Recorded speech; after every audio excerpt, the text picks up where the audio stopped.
Bom dia, um feliz dia. Chegamos aí ao final da semana, sexta-feira, dia 13. Eu espero que você tenha conseguido estudar a lição. A lição dessa semana vem falando sobre as alianças de Deus conosco. Lá em Deuteronômio 28, verso 1 e 2, ele diz: Se vocês ouvirem atentamente a voz do Senhor, seu Deus, tendo cuidado de guardar todos os seus mandamentos, que hoje lhe ordeno, o Senhor, seu Deus, exaltará vocês sobre todas as nações da terra. Se ouvirem a voz do Senhor, seu Deus, sobre vocês, virão e os alcançarão todas essas bênçãos. Então Deus aqui, ele faz uma promessa, uma aliança com o seu povo, e se eles obedecerem aos mandamentos de Deus, bênçãos sem medidas recairiam sobre o seu povo, não é isso? E é justamente sobre isso que nós vamos falar. Existem alianças bilaterais que dependem das duas partes, Deus e o povo, e existem alianças unilaterais que dependem exclusivamente de Deus. Bom, quando Deus fala lá em Mateus 5,45, ele faz o seu sol nascer sobre maus e bons, e vir chuvas sobre justos e injustos. Bom, nós vemos aí que não importa o que façamos ou deixamos de fazer, podemos contar com Deus para ter o sol e a chuva, não é isso? Então isso aí é uma questão unilateral, entendeu? A salvação ela é bilateral. Para você salvo, você precisa fazer a sua parte. Seguir os mandamentos, obedecer os mandamentos de Deus, ter o testemunho de Jesus, ter a fé em Jesus, acreditar no seu sacrifício, né? E abrir o seu coração para Ele. Não é isso? Entregar a sua vida para Ele. Aí você vai ser salvo. Então a aliança da salvação depende das duas partes, não é isso? Nós precisamos acreditar, né? E pela graça sois salvos mediante a fé. E isto não vem de vós, é um dom de Deus. Então a fé é um dom de Deus. Precisamos buscar essa fé diariamente, né? Que a graça possa te alcançar a mim e a você, todos os dias, né? Nós também estudamos, né, que devemos ouvir atentamente a voz do Senhor. Israel seria exaltado sobre as nações da terra, seria bendito o fruto do ventre e as colheitas, né? Os inimigos estariam aos seus pés, haveria abundância de bens, as obras de suas mãos seriam abençoadas. Eles seriam a cabeça e não a cauda. O povo deveria andar nos caminhos do Senhor, cumprir seus mandamentos, né? E não se desviar dele,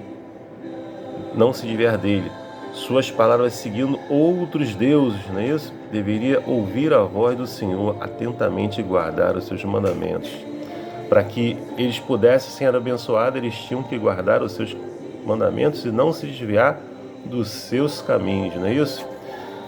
E Deus também fala na sua palavra: portanto, como diz o Espírito Santo, se ouvires hoje a sua voz, não endureçais os vossos corações, como na provação no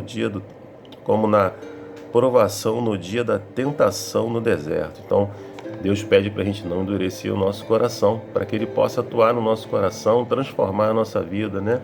E como é que podemos honrar a Deus, né? Deus deixa promessas maravilhosas para mim e para você, né? De vida longa, tempo de paz, heridos fartos, mas para isso nós precisamos colocar Deus em primeiro lugar. Isso nós vamos estar honrando a Deus, né? E Deus faz um pacto com você e comigo nos dízimos das ofertas, né? Nós temos deveres, né, de devolver aquilo que pertence a Deus. Porque Deus não é dono de toda a prata, todo o ouro, não é dono de tudo, né? Inclusive de nós, não é isso? E então nós temos o dever de devolver aquilo que pertence a Ele, os dízimos das ofertas, né? E quando você faz isso, você é obediente a isso, Deus derrama as bênçãos sem medida, né, na sua vida, na vida da sua família.